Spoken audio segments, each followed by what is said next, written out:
BloodRayne is a series that has received quite a bit of flack over the years, not only for the video games, but also for the films.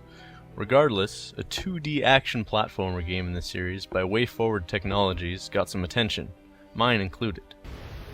My initial thought from the trailer was that this game looked like an interesting blend of Castlevania because of the fast-paced vampire killing action, and Super Meat Boy because of the platforming over oversized saw blades. After playing through BloodRayne Betrayal, I noticed that it's not very much like the other two at all, but that doesn't stop it from being a great game.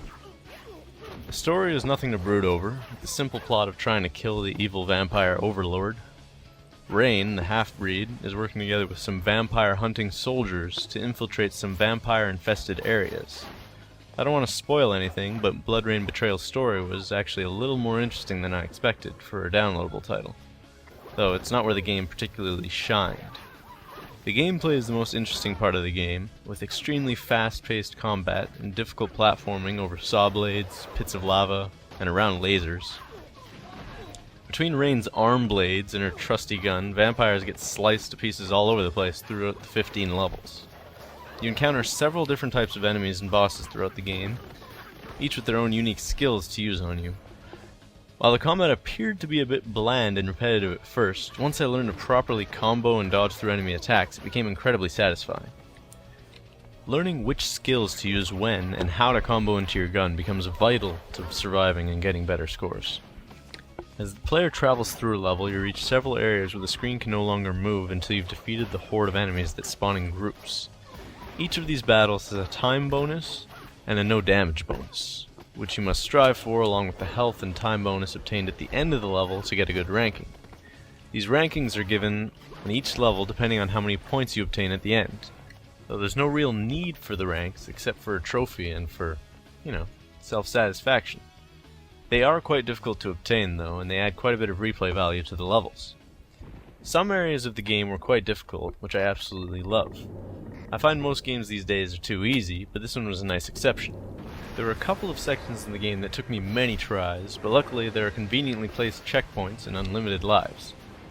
While fights are difficult, the places I did the most were actually certain platforming parts. They become significantly easier as you begin to memorize how to go through, so you'll be able to make it through with less issues when you're trying to go for the time and health bonuses for better rankings later on. Each main level also contains 4 hidden collectible skulls, with boss levels containing only 2. Among the 15 levels, that makes a total of 50 skulls to collect.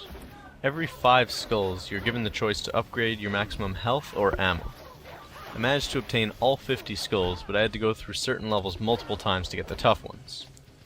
The music in the game is quite good, with the soundtrack fitting the game extremely well, as it really helps set the atmosphere.